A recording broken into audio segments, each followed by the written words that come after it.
The name of our town is Grover's Corners, New Hampshire. It's just across the line from Massachusetts. Latitude is 42 degrees, 40 minutes. Longitude is 70 degrees, 37 minutes.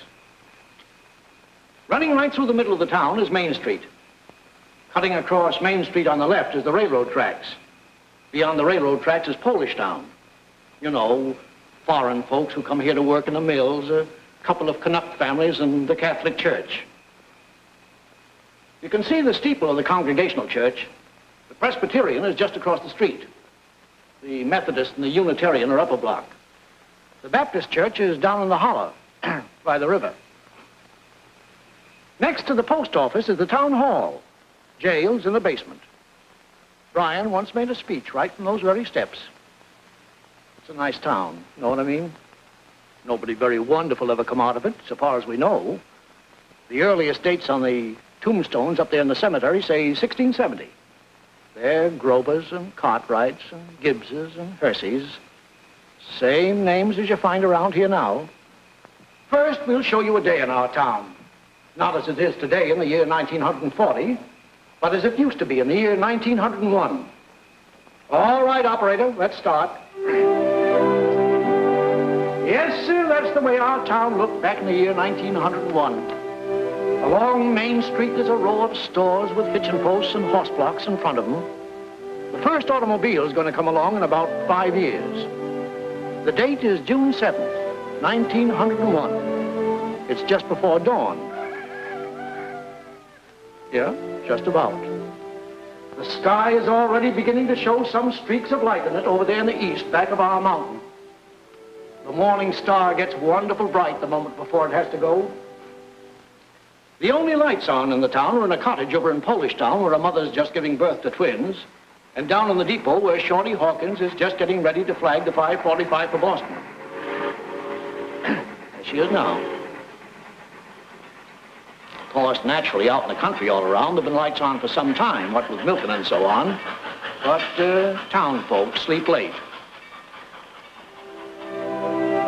Here comes Joe Crowell delivering the morning papers. So, another day has begun.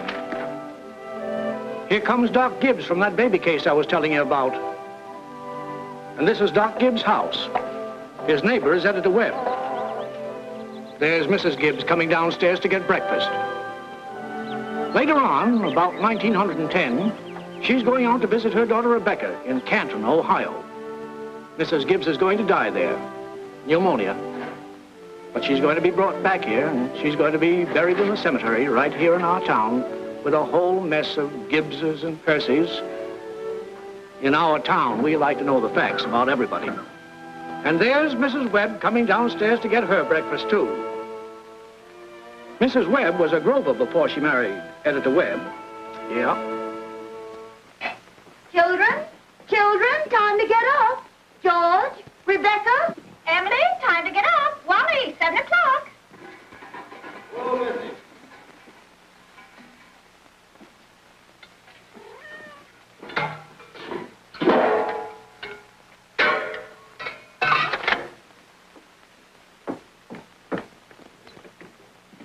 Morning, Hi. Morning, Miss Gibbs. Seems like you're late today. Yeah, something went wrong with separator. Don't know what it was.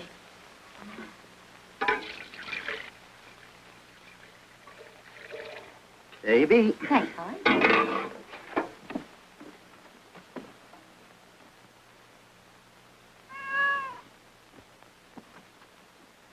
Morning, Miss Webb. Morning, Mr. Newsom. Mighty fine day. Yeah. How's Miss Newsom? Good. Emily, Wally, George, Rebecca.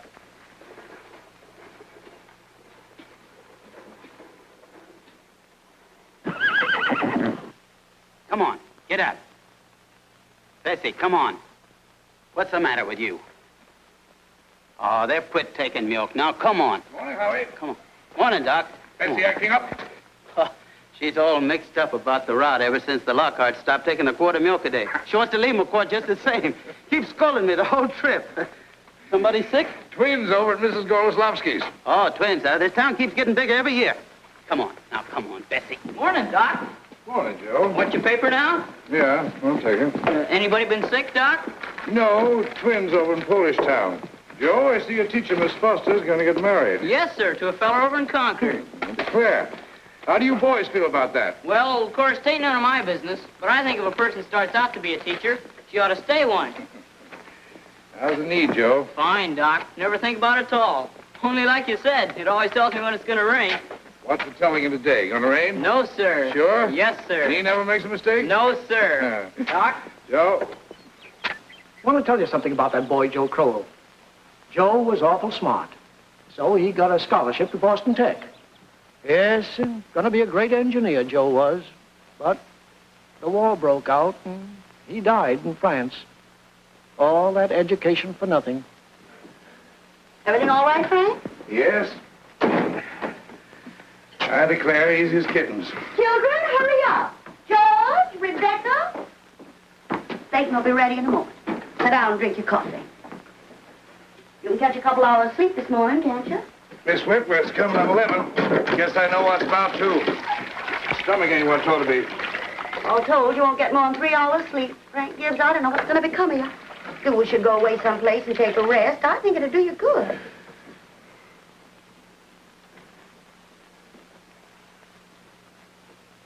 Children, hurry now. Emily, Wally. I declare you have to speak to George. Seems like something's come over him lately. He's no help to me at all. Can't even get him to cut me some wood. Is he sassy to you? He just whines. All he thinks about is that old baseball. George, Rebecca, you'll be late for school. George! George, look sharp. Yes, Pop? Don't you hear your mother calling you? Guess I'll go upstairs and catch 40 winks. Ma, what dress shall I wear? I washed and ironed the blue gingham for you, special. Oh, Ma, I hate that dress. Oh, hush up with you. Every day I go to school dressed like a sick turkey. Why, Rebecca, you always look very nice. Ma, George is throwing soap at me. I'll come up and slap the both of you. That's what I'll do. Hurry up, children. After 7 o'clock, and I don't want to call you again.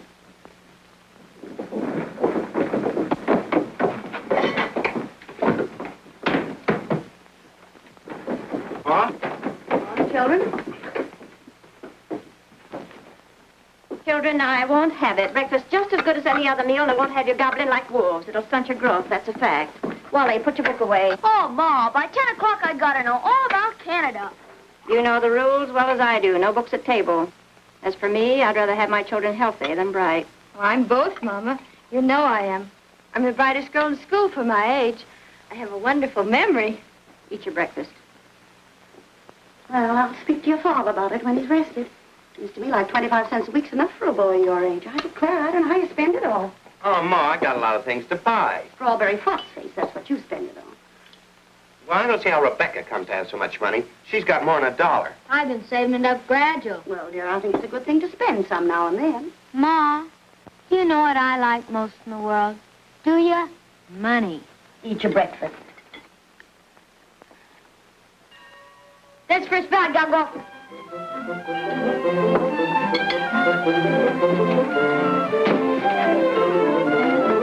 Yep, Wally. Bye, children. Bye, Mama. Bye, George. You can play baseball today. Now walk fast, but you don't have to run. Wally, pull up your pants from the knee. Rebecca, give Miss Foster my best congratulations. Can you remember that? Yes. Rebecca, pick up your feet.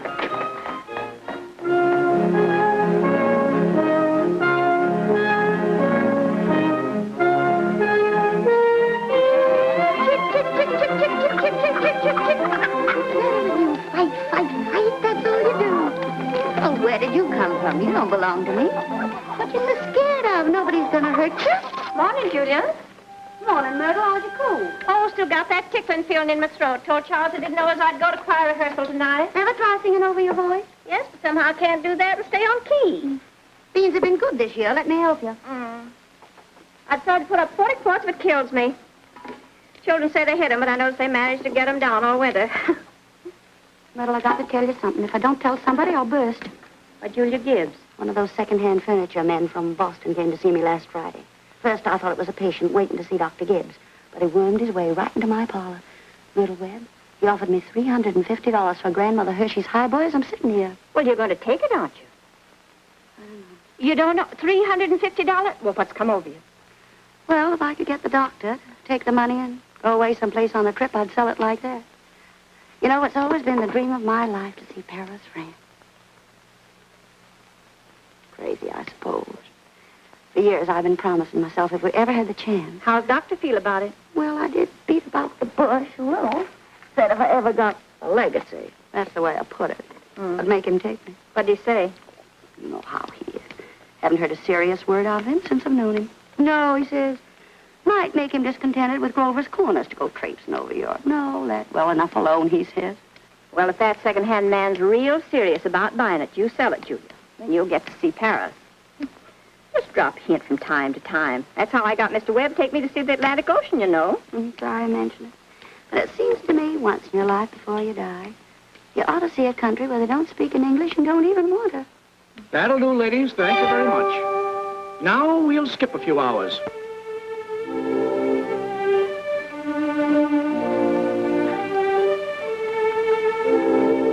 Now, before we get on, I think we ought to have a little more information about the town.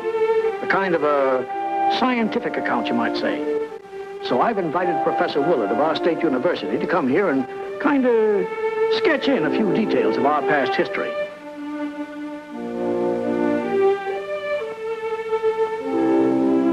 There he is now. Am I late? Right on time. May I introduce Professor Willard of our state university?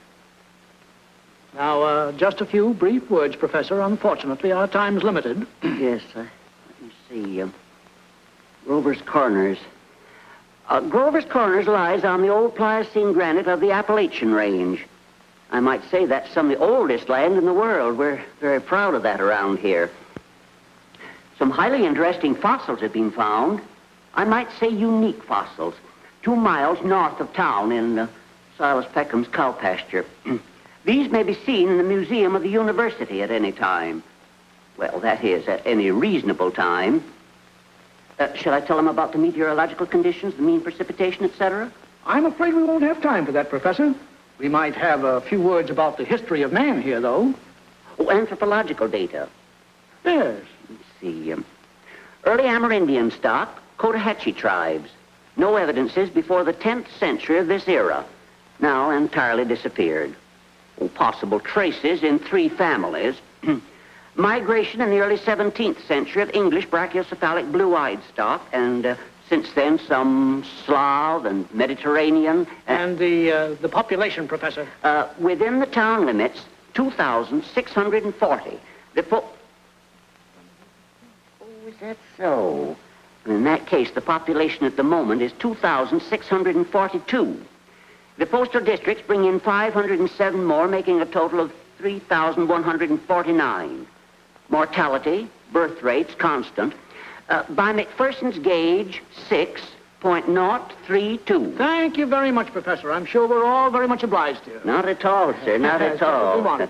Good day. And now the social and political report. Oh, Editor Webb? Mr. Webb? Charlie Webb's the father of Wally and Emily. Emily's the smart girl with a good memory. You know, you saw her at breakfast. All right, Editor Webb, it's your turn now. Well, I don't have to tell you that we run here by a board of selectmen. All males vote at the age of 21. Women vote indirect. Politically, we are 86% Republican, 12% Democrats, 4% Socialists. Rest indifferent. Religiously, we're 85% Protestants, 12% Catholics. Rest indifferent. Very ordinary town, if you ask me, but our young people here seem to like it well enough. Lots of them settle down right here to live, even after they've been away to college. Now, is there anybody in the audience who'd like to ask Editor Webb any questions about our town? Is there much drinking in Grover's Corners? Well, ma'am, I wouldn't know what you'd call much. Saturday nights, the farmhands meet down at Ellery Greenow's stable and holler some. We got 1 or 2 town drunks, but they're always having remorses every time an evangelist comes to town. No, I I'd say that liquor wasn't a regular thing in the home here, except in the medicine chest. Right good for snake bites, you know, always was. Mr. Webb. Yes? Mr. Webb, is there any culture or love of beauty in Grover's Corner? Well, no, ma'am, not much. That isn't the sense you mean. There's some girls that play the piano with the high school commencement, but they ain't happy about it. No, there ain't much culture. Robinson Crusoe and the Bible and Handel's Largo, we all know that, and Whistler's mother. That's about as far as we go. Thank you very much, Mr. Webb.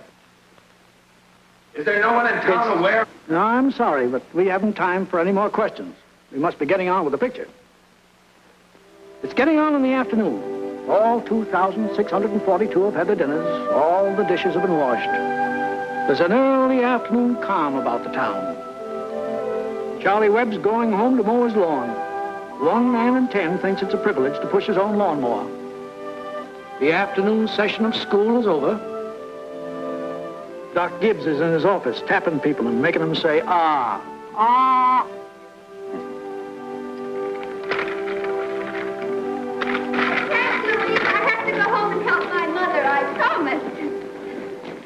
Emily, walk simply. Who do you think you are today?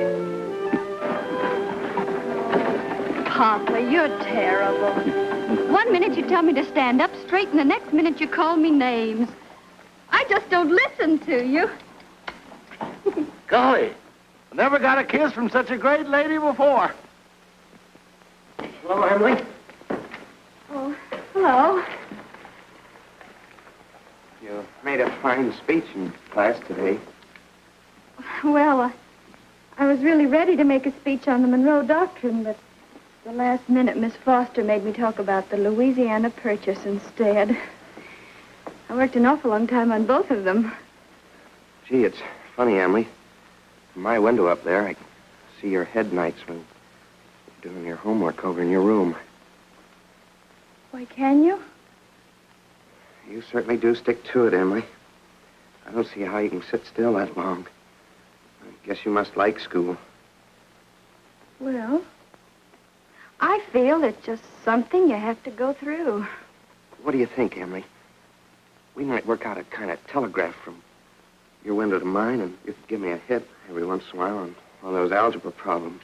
Well, Oh, I don't mean the answers, Emily. Of course not. I mean, just some little hint. oh, I think hints are allowed, so if you get stuck, George, just whistle to me, and I'll give you some hints. Gosh. You're just naturally bright, I guess. Well, I figure it's just the way a person's born. Yeah. But you see, well, I want to be a farmer, and my Uncle Luke says is whenever I'm ready, I can come over and work on his farm, and if I'm any good at all, I can just gradually have it. You mean the house and everything? Oh, yeah.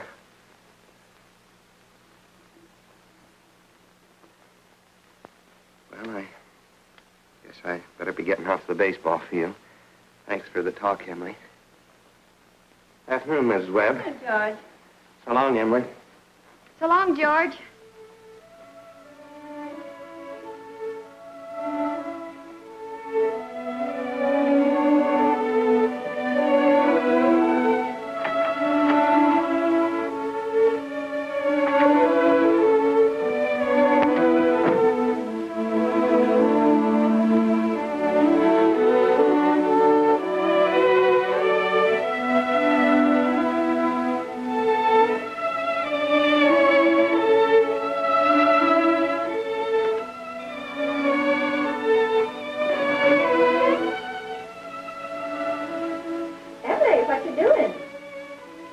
Nothing, Mama.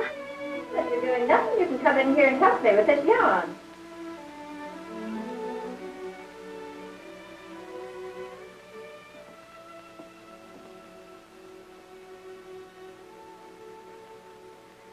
Well, George Gibbs let himself have a real conversation, didn't he? He's grown up. How old would George be? Oh, I don't know. Let's see. He must be around 17. Mama made a speech in class today. I was very good. You must recite it to your father at supper. What was it about? The Louisiana Purchase. It was like silk off a spool. I'm going to make speeches all my life. You're holding it too tight, Emily. Yeah, that's better. Mama, will you answer me a question? Serious? Seriously, dear, not serious. Seriously, will you? Of course I will. Mama, am I good looking? Of course you are. Both my children have got good features. Be ashamed if they hadn't. Oh, Mama, that's not what I mean. What I mean is, am I pretty? I've already told you yes. Now, that's enough of that. You got a nice, young, pretty face. Never heard such foolishness. Oh, Mama, you never tell us the truth about anything. I am telling you the truth. Mama, were you pretty? Yes, I was, if I do say it. I was the prettiest girl in town next to Mamie Cartwright. Oh, but, Mama, you've got to say something about me. Am I pretty enough to get anybody? Well, to get people interested in me. Emily, you make me tired. Now stop it. You're pretty enough for all normal purposes.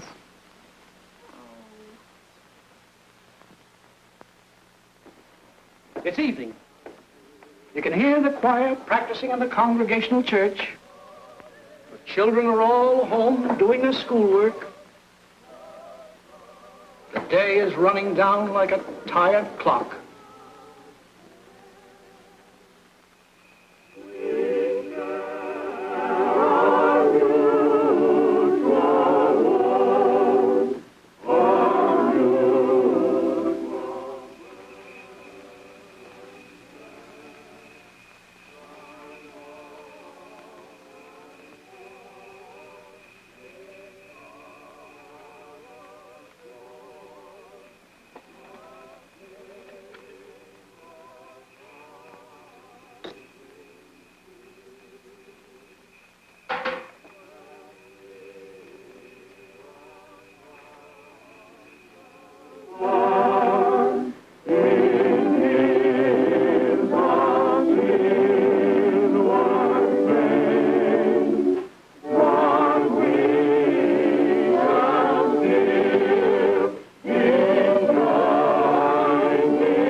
Beulah, it ain't no miracle. And I'll do it again. And remember, ladies, music come into the world to give pleasure. I'll try it again.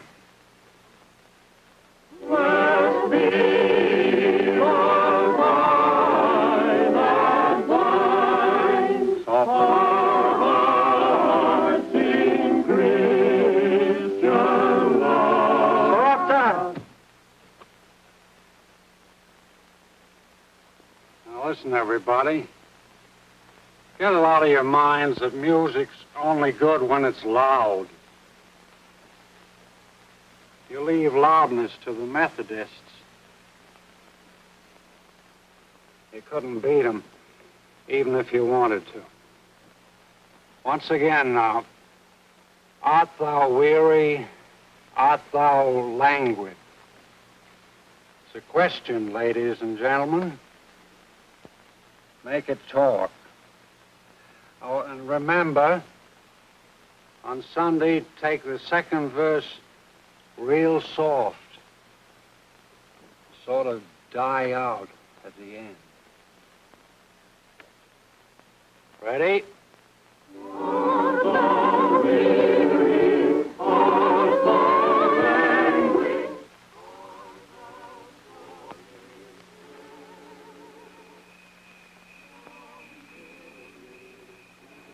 Emily.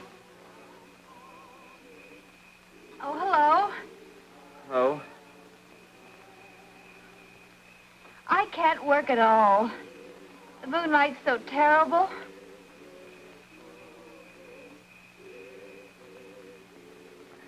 Emily, did you get the third problem? Which? The third. Oh, yes, George. That's the easiest of them all. I don't see it. Well, Emily, could you give me a hint? Well, I'll tell you one thing. The answer's in yards. In yards? What do you mean? Square yards. Oh, square yards. Well, yes, George, don't you see? Yeah. Square yards of wallpaper. Oh, I see. Square yards of wallpaper. Thanks a lot, Emily. You're welcome. My. Isn't the moonlight terrible?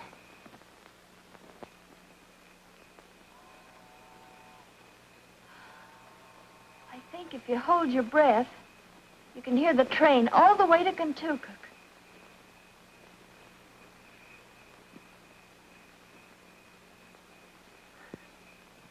Hear it? Oh, what do you know? Well, I guess I'd better get back now and try to work. Good night, Emily.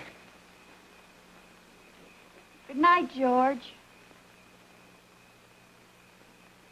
Oh, George, can you come down a minute? Yes, Paul.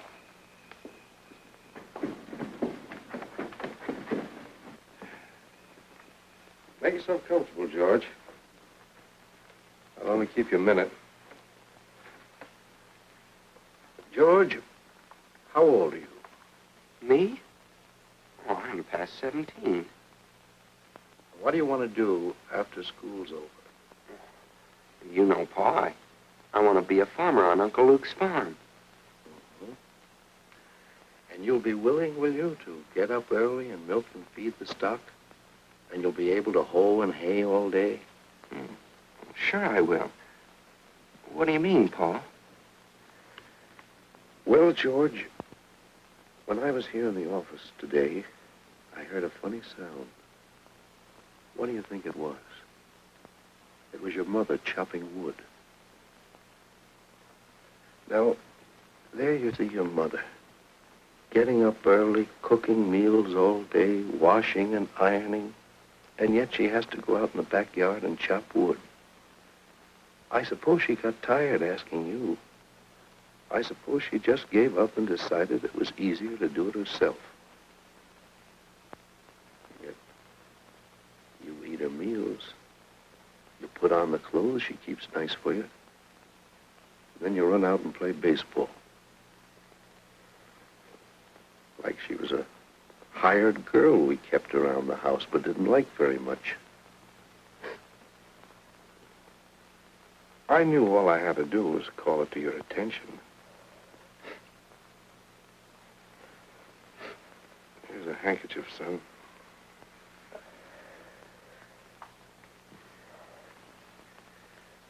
I wonder what's happened to your mother. Choir practice never was as late as this before. It's only 8:30, Pa. I don't know what she wants in that choir anyway. She hasn't got any more voice than an old crow. Traipsing around the street this hour of the night.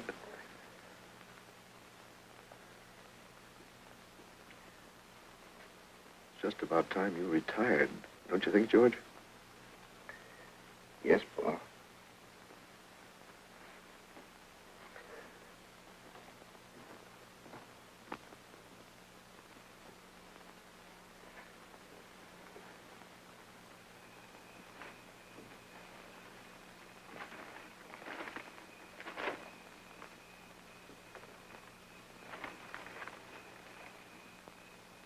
Nice place. Real nice choir practice, wasn't it? Myrtle Webb, look at that moon. Potato weather, sure. Well, naturally, I didn't want to say a word about it in front of those others. But now we're alone. Really, it's the worst scandal that ever was in this town. What? Why, Simon Stimpson. No, Luella. But, Julia, to have the organist of a church drink, and drunk year after year. Luella. Julia, you know he was drunk tonight. Now, Luella, we all know about Mr. Stimpson, and we all know about the troubles he's been through. And Dr. Ferguson knows, too. And if Dr. Ferguson is willing to keep him on in his job there, the only thing the rest of us can do is just not to notice it. Not to notice it? But it's getting worse. No, it ain't, Luella. It's getting better. I've been in that choir twice as long as you have, and it doesn't happen anywhere near so often. Oh, my. I hate to go to bed on a night like this. Well, good night, Luella. Good night. Good night, Julia. Night, Myrtle. You can get home all right, Luella? Oh, it's bright as day. I can see Mr. Soames scowling at the window now. You think we've been to a dance the way the menfolk carry on. Good night, Julia. Good night, Luella. See you on Sunday. See you then.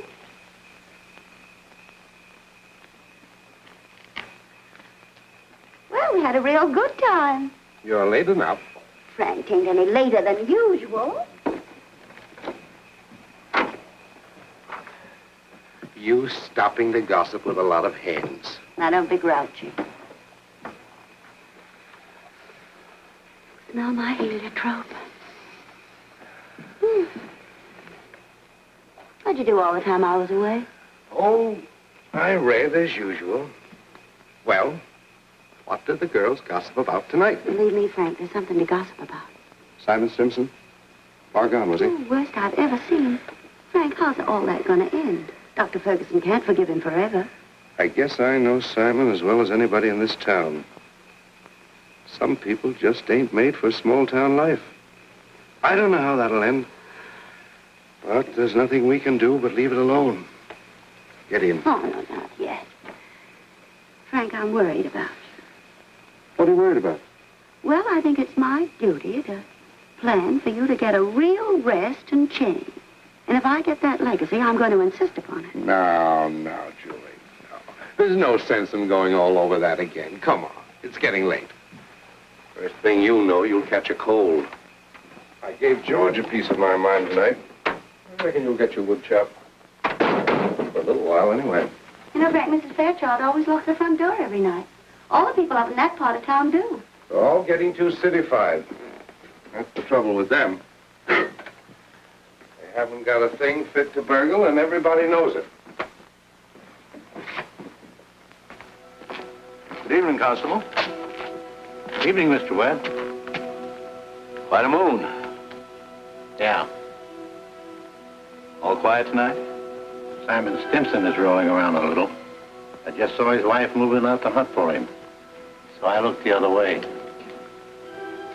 There he is now.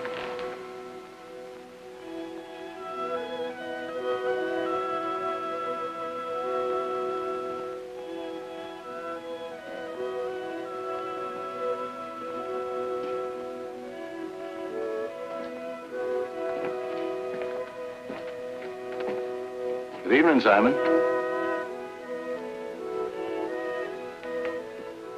Good evening. Most of the town settled down for the evening.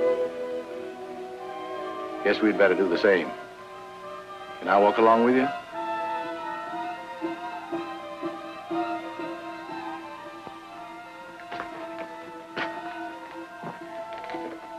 Good night.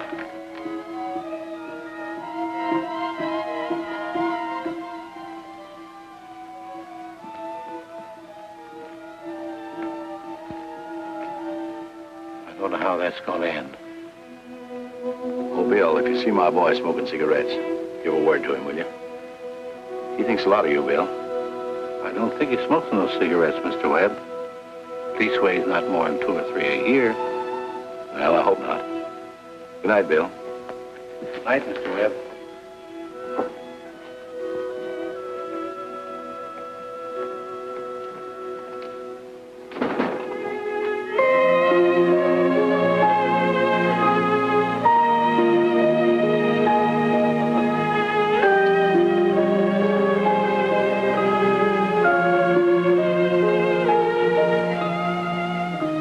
up there. Is that you, Myrtle? Oh, no, it's me, Papa. Why aren't you in bed? I don't know. I just can't sleep yet, Papa. The moonlight's so wonderful, and the smell of Mrs. Gibbs' heliotrope. Can you smell it? Yes. Having any troubles on your mind, have you, Emily? Troubles, Papa? No. Well, don't let your mother catch you. Good night, Emily. Night, Papa.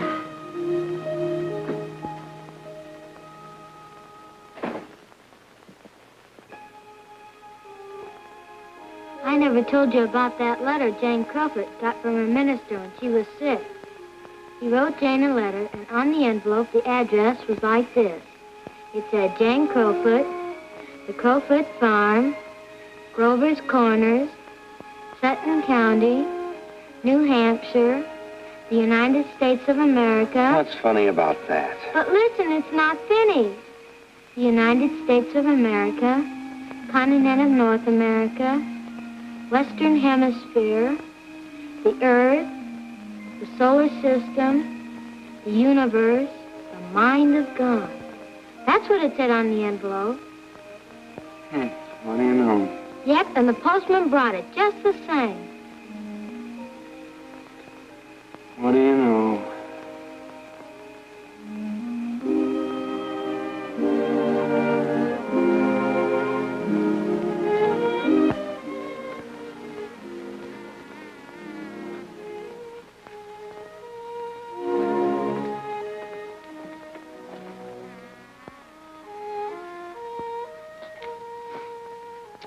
Well, 3 years have gone by.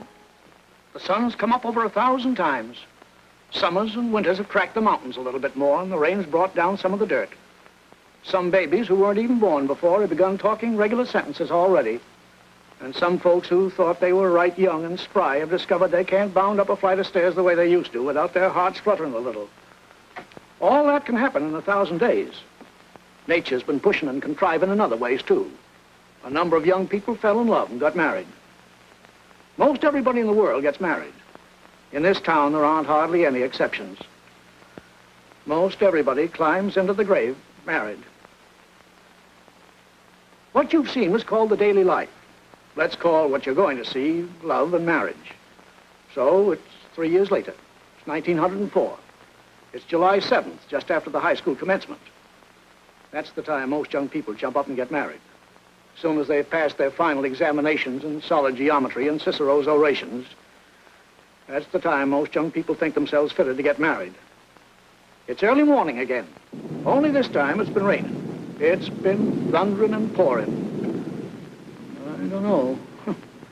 May start in again any moment. Yeah? There's the 5:45 for Boston. And there's Cy Crowell delivering the papers like his brother before him. And there's Mrs. Gibbs and Mrs. Webb coming downstairs to get breakfast just as though this were an ordinary day. I don't have to point out to the women in the audience that both these ladies they see before them, both these ladies have been cooking 3 meals a day, one of them for 21 years and the other for 25, and never took a summer vacation. They raised 2 children apiece, washed, cleaned the house, and never had a nervous breakdown. And here comes Howie Newsom and Bessie delivering the milk.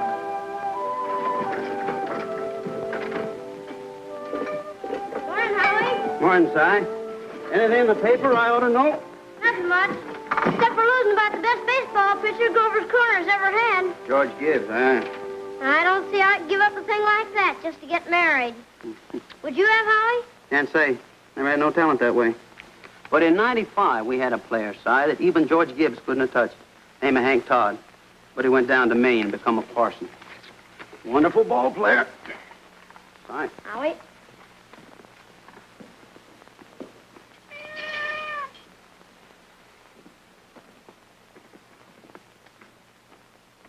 Morning, Miss Gibbs. Morning, Howie. It's too bad it's so wet, but I guess it's cleared up for good. Certainly hope it has. Going to have a house full of relations today, Howie. Looks like I'll need 3 of milk and 2 of cream. 3 of milk and 2 of cream.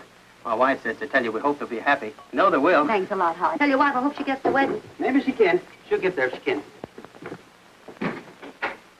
Morning, Miss Webb. Why, Mr. Newsom, told you 4 quarts, but I hope you can spare me another. Yes, ma'am. I brought you a pint of cream, too. Miss Newsom told me special to tell you as how we hope to be very happy. No, they will. Thank you, Mr. Newsom, and thank Mrs. Newsom. We're counting on seeing you at the church. Yes, sir. We hope to get there all right. Couldn't miss that.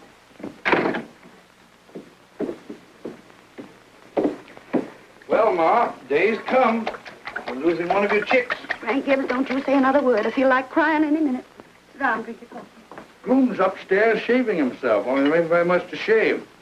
He's whistling and singing like he was glad to leave us. Every now and then saying, I do, to the mirror. But it don't sound convincing to me. I declare, Frank, I don't know how he's going to get along.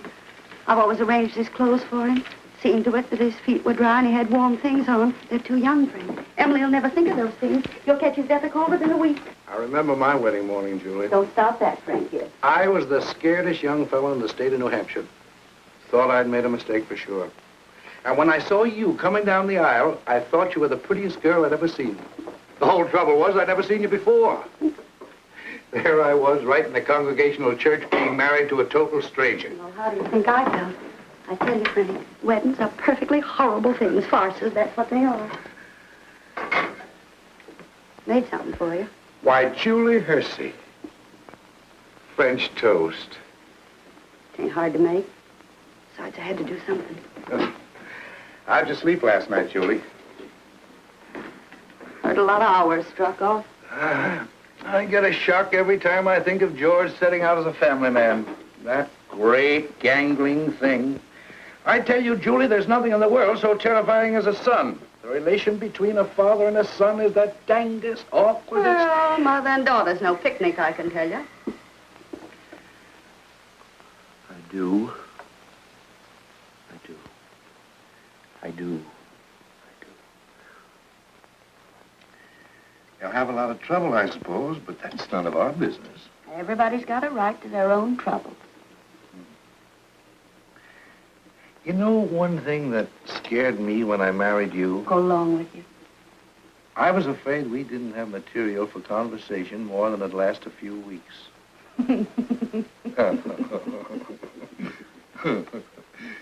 I was afraid we'd run out and have to eat our meals in silence.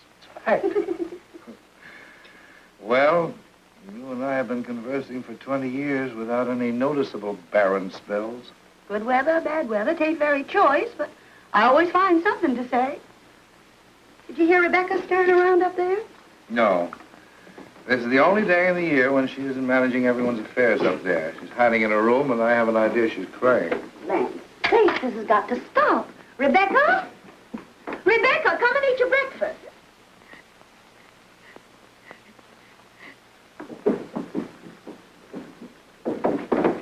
Good morning, everybody. Only 4 more hours to live. George Gibbs, where you going? I'm just stepping across the grass to see my girl. Now, George, put your rubbers on. It's been raining torrents. You don't step out of this house unless you're prepared for it. Oh, Ma, it's just a step. You'll catch your death of cold and call falls through service. Oh. George! Do as your mother tells you.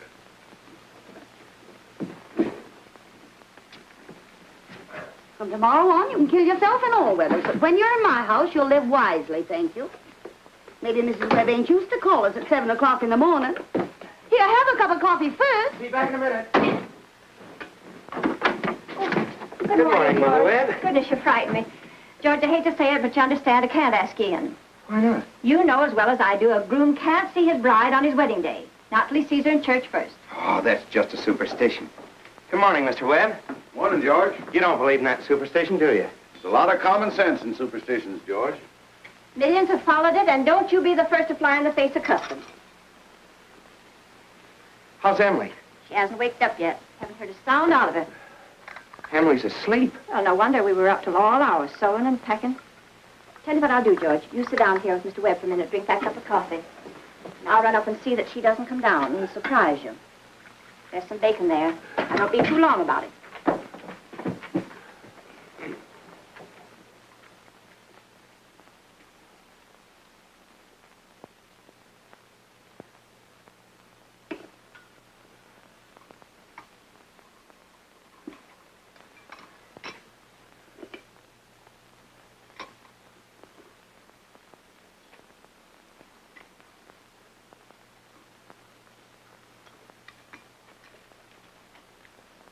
Well, George, how are you? Oh, I'm fine. Mr. Webb, what common sense could there be in a superstition like that? Well, George, on the wedding morning, a girl's head is full of, clothes and one thing and another. Don't you think that's probably it? Well, yes. Guess I never thought of that before. The girl's apt to be a mite nervous on her wedding day. Gee, I wish a person could get married without all that marching up and down. Every man that's ever lived has felt that way, George. But it hasn't been any use. It's the women folks who've built up weddings, my boy. Man looks mighty small at a wedding, George. All those good women standing shoulder to shoulder, making sure that the knot's tied in a mighty public way. Well, you believe in it, don't you, Mr. Webb? Oh, yes. Oh, yes. Now, don't misunderstand me, George. Marriage is a wonderful thing. A wonderful thing. Don't you forget that, George. No, sir.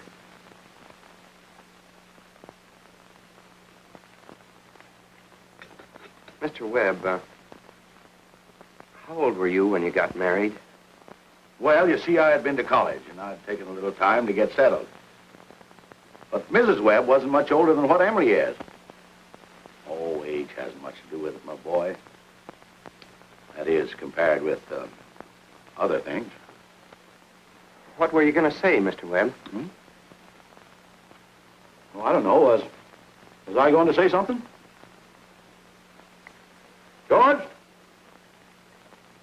I was remembering the other night the advice my father gave to me when I got married. Yes, he said, Charles, he said, start right off by showing her who's boss. Best thing to do is to give an order about something, even if it don't make sense. Just so she'll learn to obey, he said. Then he said, if anything about her irritates you, conversation or anything, get right up and leave the house. That'll make it clear to her. And oh, yes, he said, never tell your wife how much money you have. Never. Well, I couldn't exactly do that. So I took the opposite of his advice, and I've been happy ever since. So let that be a lesson to you, my boy.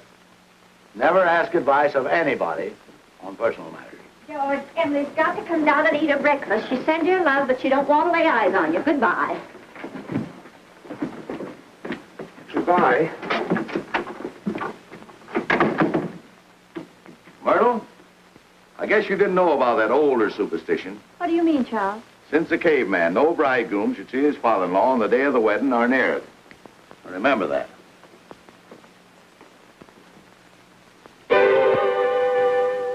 Now, before we get on with the wedding, I think we should see how it all began, this plan to spend a lifetime together.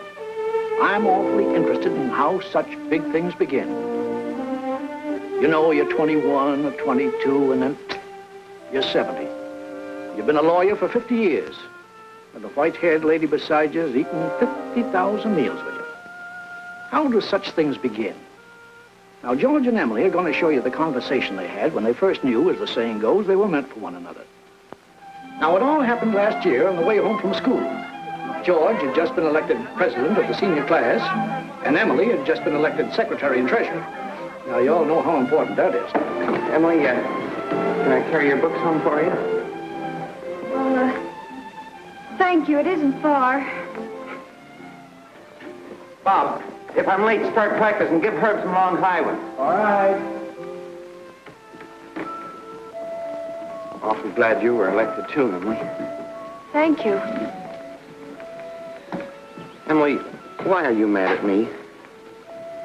Well, I'm not mad at you. You've been treating me so funny lately. Well, since you asked me, I might as well say it right out, George. Goodbye, Miss Corcoran. Emily? Hi, Miss Corcoran. George? What is it? I don't like the whole change that's come over you this last year.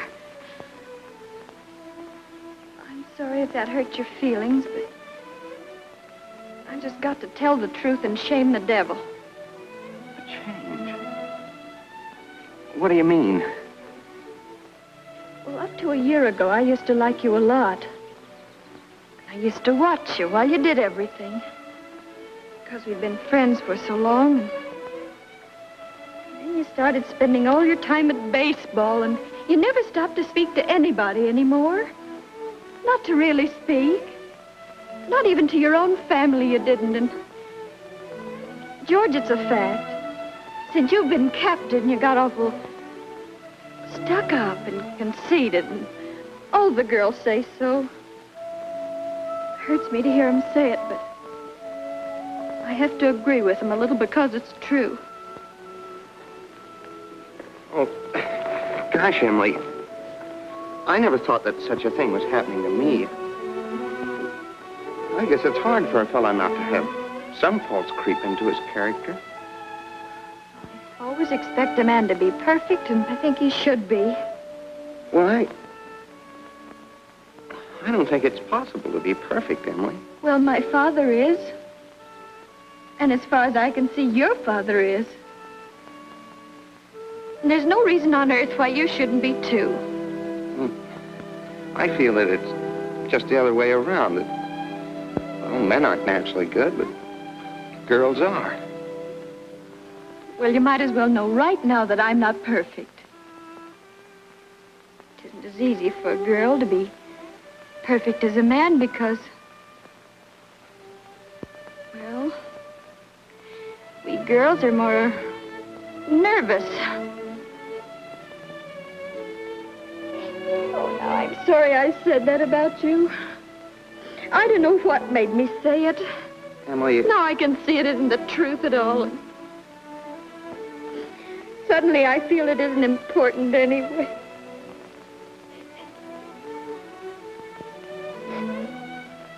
Emily, would you like a ice cream soda or something before you go home?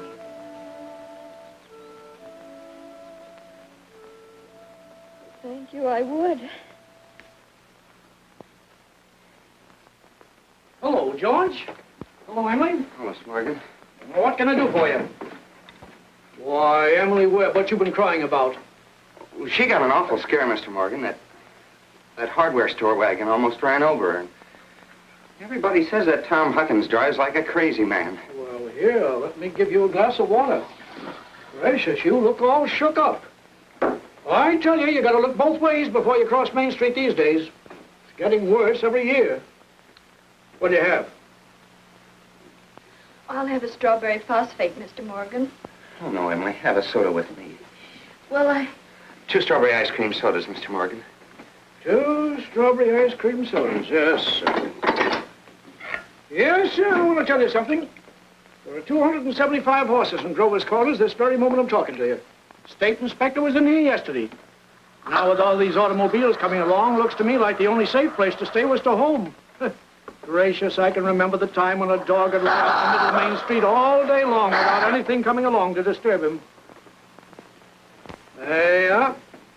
Howdy, Mrs. Ellis. What can I do for you? Got a prescription. Yes? Well, let's see. Shouldn't take long to fill that. You just sit down here. Be with you in just a minute. so expensive. No, Emily, don't you think about that. We're celebrating our election. Emily, I want to ask you a favor. What? If I go away to State Agricultural College next year, will you write me a letter once in a while? I certainly will. I certainly will, George. It certainly seems like being away 3 years, you'd get out of touch with things. Maybe letters from Grover's Corners won't seem so interesting after a while. Grover's Corners isn't a very important place when you think of all New Hampshire, but I think it's a very nice town. Oh, well, the day wouldn't come when I wouldn't want to know everything about our town. Well, I know that's true, Emily. Well,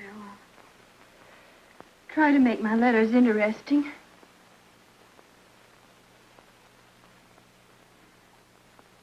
You know, Emily, meet a farmer, I ask him if he thinks it's important to go to agricultural school to be a good farmer. Why, George. Yeah, and some of them even say it's a waste of time. And well, you can get all that stuff anyway in the pamphlets the government puts out. Well, Uncle Luke's getting pretty old, and he's about ready for me to start taking over his farm. Tomorrow, if I could.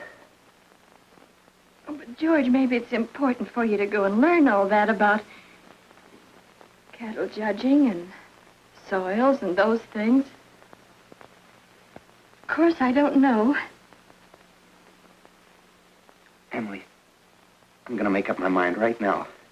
I won't go. I'll tell Pa about it tonight. But, George, you don't have to decide right now. It's a whole year away. Emily, I'm glad you spoke to me about that fault in my character. Everything you said was right, but there was one thing wrong with it. That's when you said I wasn't noticing people. You, for instance. You say you were watching me when I did everything. I was doing the same thing about you all the time. Why? Sure, I always thought about you as one of the chief people I thought about. I always made sure where you're sitting on the bleachers, and who you were with. And for 3 days now, I've been trying to walk home with you, but something always got in the way. And yesterday, I was standing out by the wall waiting for you. And you walked home with Miss Cochran. George, life's awful funny. How could I have known that? I thought... Emily, I'm going to tell you why I'm not going to agricultural school. I think that once you've found a person that you're very fond of, a person who's fond of you, too, likes you well enough to be interested in your character, I think that's just as important as college is, and even more so. That's what I think. I think it's awfully important, too. Emily? Yes, George? Emily, if I do improve and make a big change, would you be... I mean... Could you be... I am now. I always have been.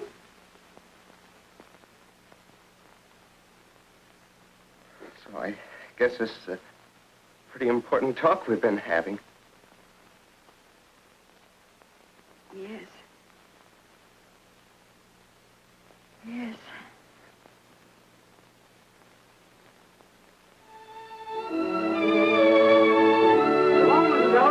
Dave.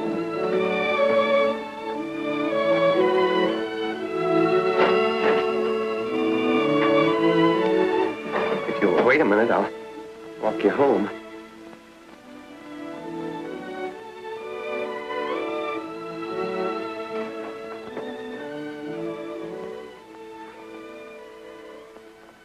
Mr. Morgan. Yes? I'll have to go home and get the money to pay you for this. Why, George Gibbs, do you mean to tell me that But, you... Mr. Morgan, I had a reason. Look, I'll leave my gold watch with you until I get back. No, you keep your watch, George. I'll trust you. But I'll be back in 5 minutes. I'll trust you for 10 years, George. Not a day more, though.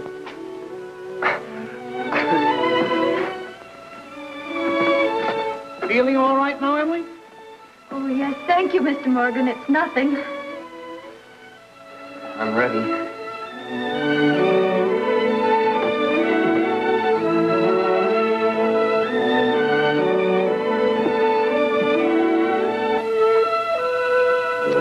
Well, now to get on with the wedding. There's a lot of things to be said about a wedding. We can't get them all into one wedding, naturally. Especially not a wedding in Grover's Corners, where weddings are mighty short and plain. People think a lot of thoughts during a wedding. The bride, the groom, the relatives and the guests, and even the minister. Yes, a lot of thoughts go on during a wedding. I've married 200 couples in my day. M marries N. Millions of them. The cottage, the go-kart, the Sunday afternoon drives in the country, the first rheumatism, the grandchildren, the second rheumatism, the deathbed, the reading of the will. Once in 1,000 times, it's interesting. I don't know why on earth I should be crying. I suppose there's nothing to cry about. This morning at breakfast, it just come over me. There was Emily eating her breakfast as she's done for 17 years. She's going out of my house. I suppose that's it. I never felt so alone in my whole life. I don't want to get married. Why can't I stay for a while as I am? Papa, darling, don't you remember what you used to say all the time, that I was your girl? I don't want to get married.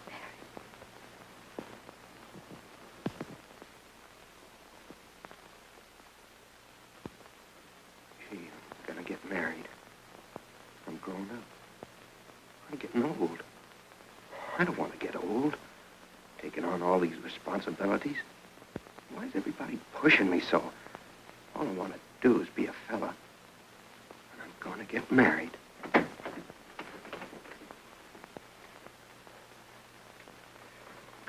Cheer up, Ma. I'm getting married. Come on, Ma.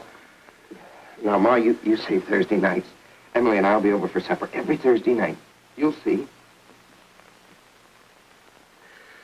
Come on, Ma. We've got to get ready for this. Got the ring? Oh, yes, sir. Come on.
Dearly beloved, we are gathered together here in the sight of God and in the face of this company to join together this man and this woman in holy matrimony.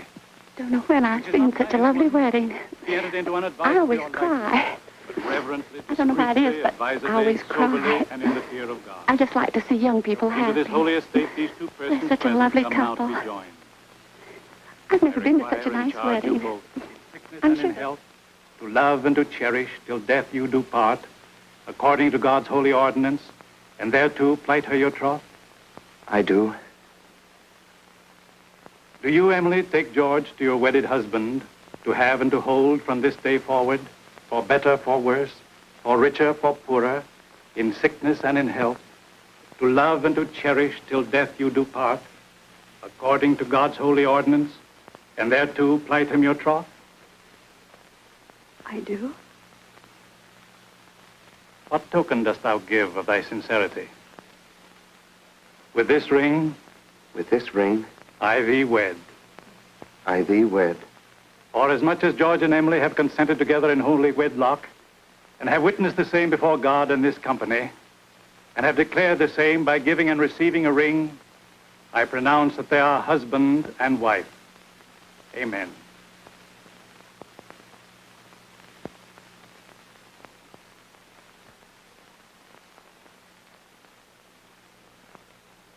Me forever. ever and ever.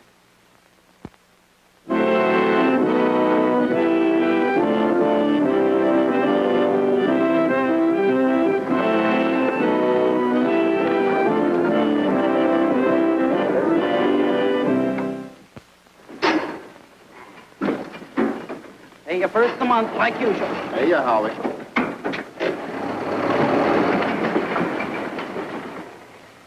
Man his age shouldn't be driving one of those things. Not when he's got a lot of young fellas to do it for him. Well, Howie likes to deliver the milk himself. Says he gets the feel of the town that way. You know, in all these years, he never kept a book. Carries all the accounts in his head. I hear he's been doing so well, he's begun locking his front door at nights. Afraid of burglars. Ain't no burglars in this town yet. No, but Howie's heard about them.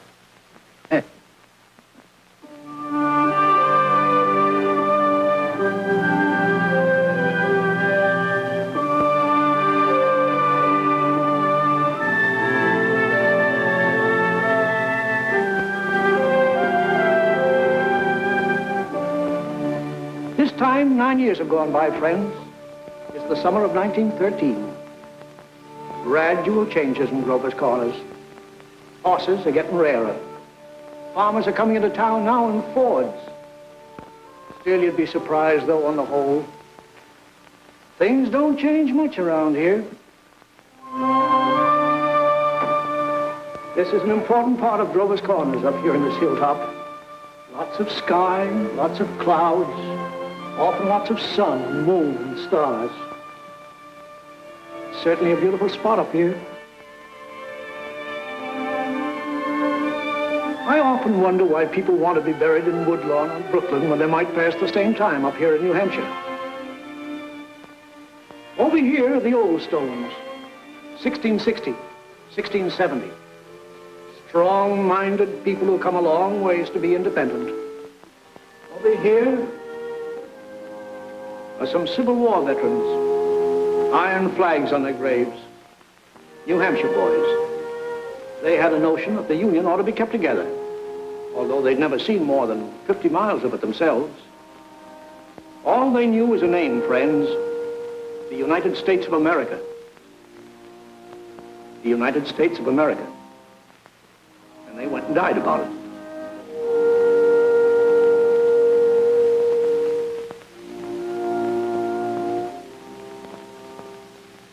This is the new part of the cemetery. There's Mrs. Soames, who enjoyed the wedding so much, remember? And there's our friend, Mrs. Gibbs. And Doc Gibbs lost his wife 3 years ago, just about this time. And Editor Webb's boy, Wallace, whose appendix burst on a Boy Scout trip to Crawford Notch. There's Mr. Stimson, the organist at the Congregational Church. He drank a lot, they used to say. Hung himself in the attic. They tried to hush it up, but of course it got around. He wrote his own epitaph. It ain't a verse exactly, it's just a lot of notes. I wouldn't know what it was. It was all read up in the Boston papers at the time, though. A lot of sorrows kind of quieted down up here, too.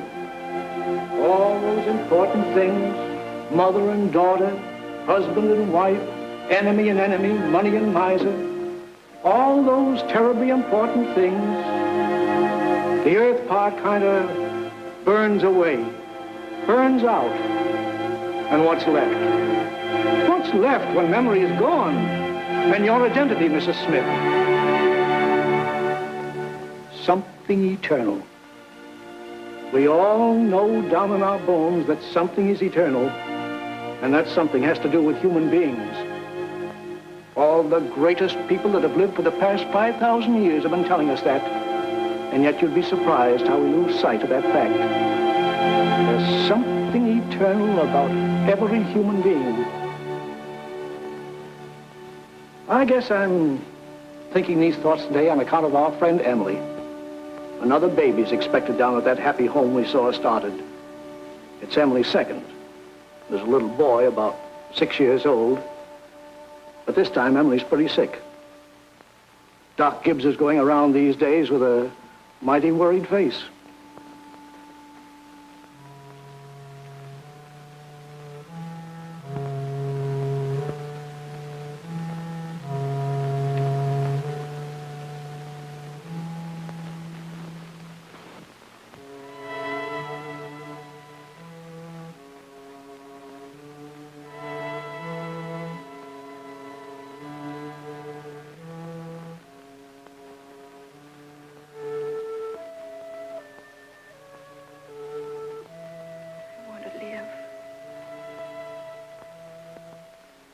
want to live.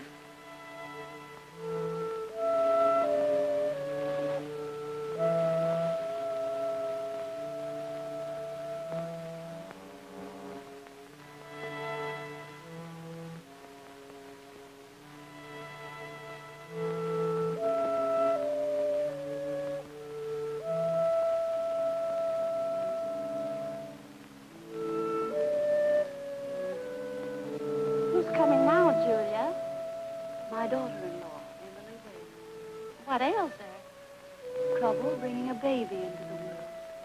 Why, I remember Emily's wedding. Wasn't it a lovely wedding? I remember I called on George and Emily at their farm just before I died. Perfectly beautiful farm.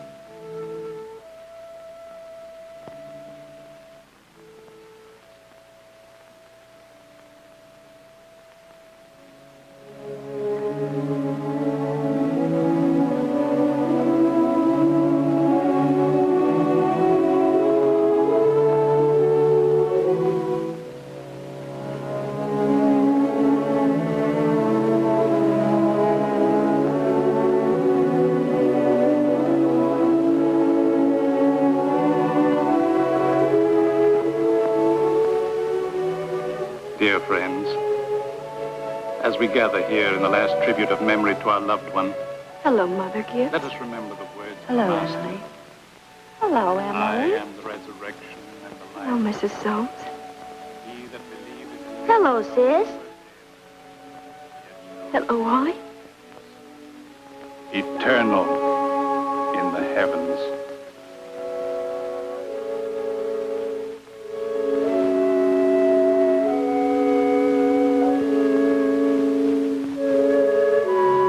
Mother Gibbs, they're going.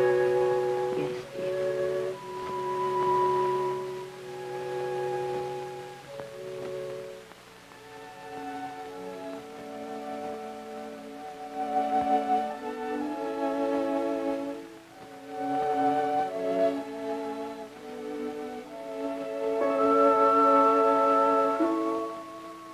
Father Gibbs is bringing some of my flowers to you, Mother Gibbs.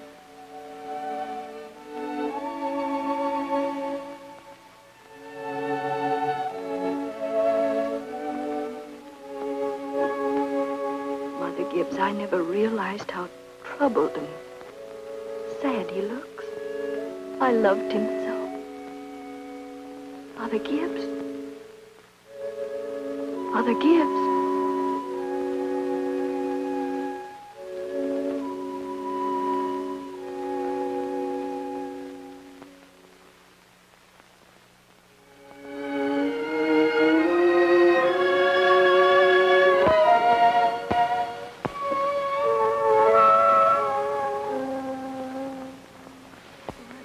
Tired, Mother Gibbs.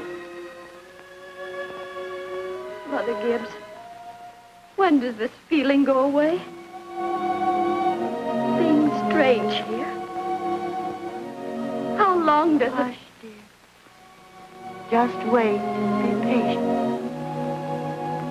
How do you do, Mr. Stimson? How do you do, Emily? Mother Gibbs, George and I have made that farm into just the best place you ever saw. We thought of you all the time. We wanted to show you the new barn and a great long cement drinking fountain for the stock. We bought that out of the money you left us. I did. Mother Gibbs, don't you remember? The legacy you left us. Why, it was more than $350. Oh, yes. Yes, Emily. It won't be the same to George without me. But it's a lovely farm. My boy's spending the day at Mrs. Carter's. Oh, Mr. Carter, my little boy is spending the day at your house. He is? Yes, he loves it there. Mother Gibbs, one can go back in memory and live each of those days over again. Why, just then for a moment I was thinking about the farm. For a moment I was there. And my baby was in my arms as plain as day. Yes, but when you've been here longer, you'll realize that our life here is to forget all that. To think of what is ahead and be ready for what is ahead. But Mother Gibbs, how can I ever forget that life? It's all I know. It's all I had. One can go back and live all those days over again. I feel it. I know it. You not only live it, you watch yourself living it. I'll choose a happy day. Oh, Emily, it isn't wise. Really, it isn't. I'll choose the day I first knew I loved George.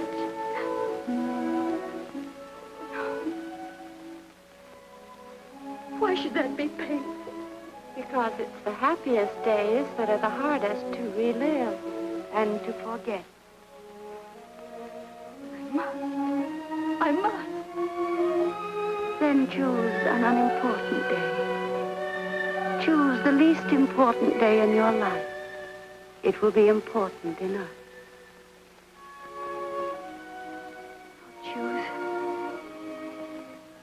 I'll choose. Yes, Emily. Think hard. Remember.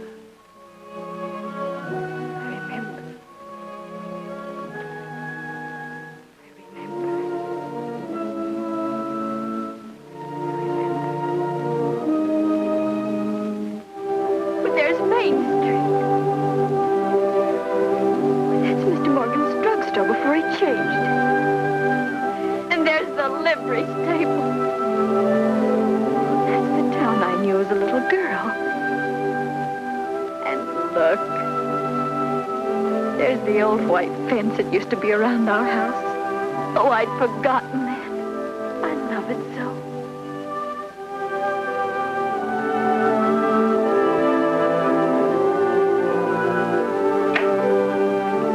There's Mama coming downstairs to make breakfast.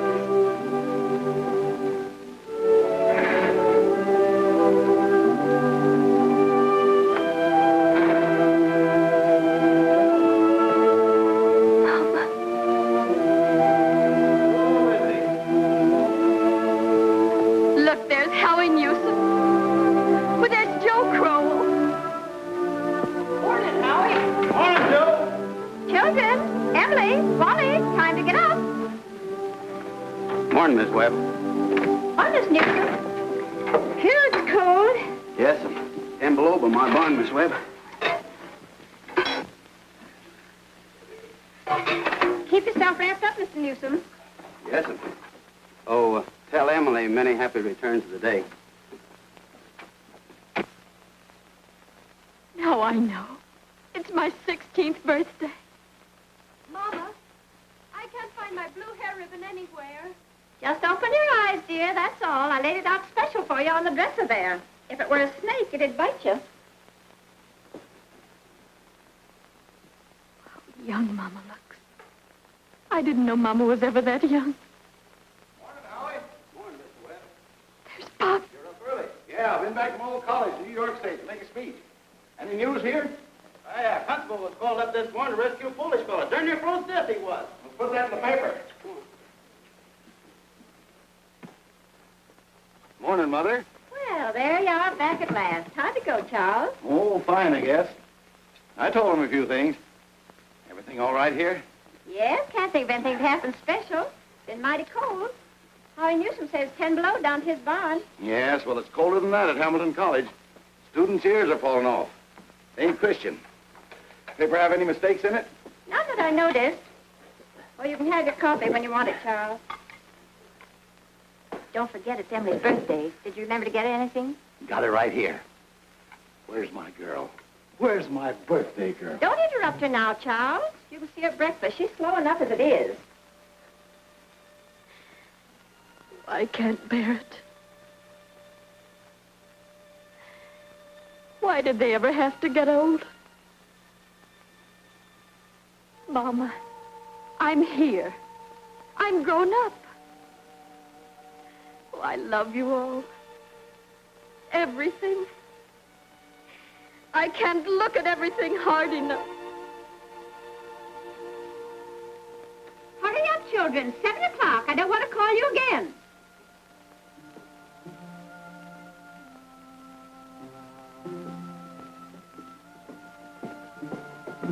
Morning, Mama. Well, now, dear. A happy birthday to my girl and many happy returns. Surprise is waiting for you on the table there. Oh, Mama, you shouldn't have. I can't. Birthday or no birthday, I want you to eat your breakfast good and slow. I want you to grow up and be a good, strong girl. That and the blue package is from your Aunt Carrie. Good morning. George. Good morning, George. Brought this over for your birthday, Emily. Many happy returns of the day. Thank you. It's only a photograph album. George, I'd forgotten. Oh, it's beautiful. Oh, it's just an album. I'm going out to my Uncle Luke's farm today. Like it out there. George, we grew up and were married, don't you remember? Uncle Luke gave you the farm. Well, goodbye. Goodbye, and thanks. Chew this bacon good and slow. It'll help keep you warm on a cold day. Mama, just look at me for 1 minute as though you really saw me. Mama, 12 years have gone by. I'm dead. I married George Gibbs, Mama. Wally's dead, too. Mama, his appendix burst on a cabbing trip to Crawford Notch. We felt just terrible about it, don't you remember? Just for a moment now, we're all together. Mama, let's be happy just for a moment. Let's look at one another. That and the yellow package is something I found in the attic among your grandmother's things. You're old enough to wear it now, and I thought maybe you'd like it. Oh, and this is from you. It's lovely. It's just what I wanted. It's beautiful. I hoped you'd like it. Wally has a present for you, too. He made it an annual training class. Be sure and make a fuss over it. Your father's got a surprise for you, too. Don't know what it is myself. There he comes. Where's my girl? Where's my birthday girl? I can't go.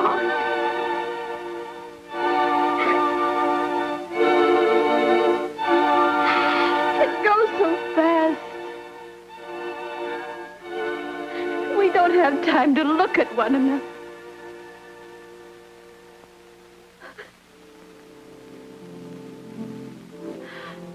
I didn't realize.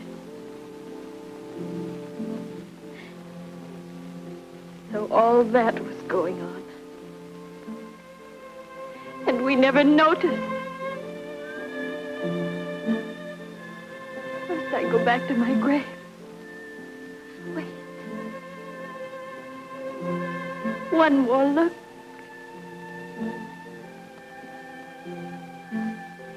Goodbye.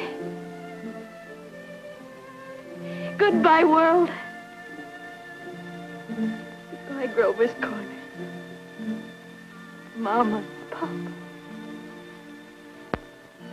Goodbye to clocks ticking.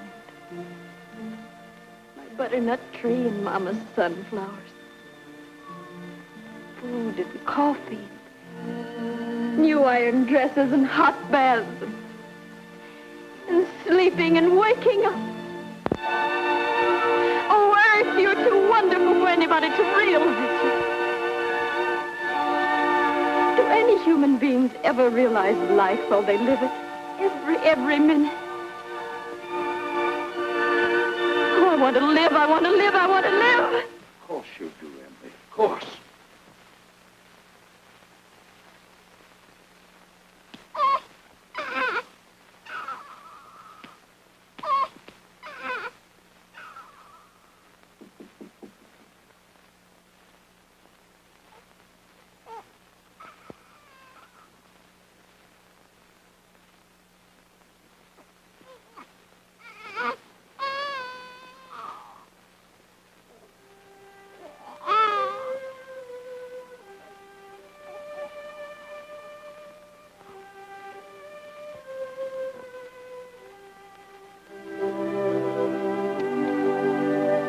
everybody's asleep in Grover's Corners.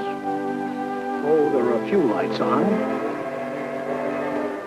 Down at the depot, Shorty Hawkins has just watched the Albany train go by, and of course out in George and Emily's farm. They're still up. Talking over the new baby, I suppose. It's like what one of those Midwestern poets said.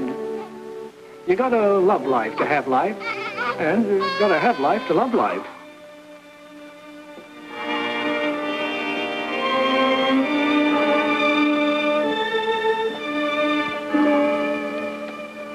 $11 in Grover's Corners. Tomorrow's another day. Everybody's resting in Grover's Corners. You get a good rest, too.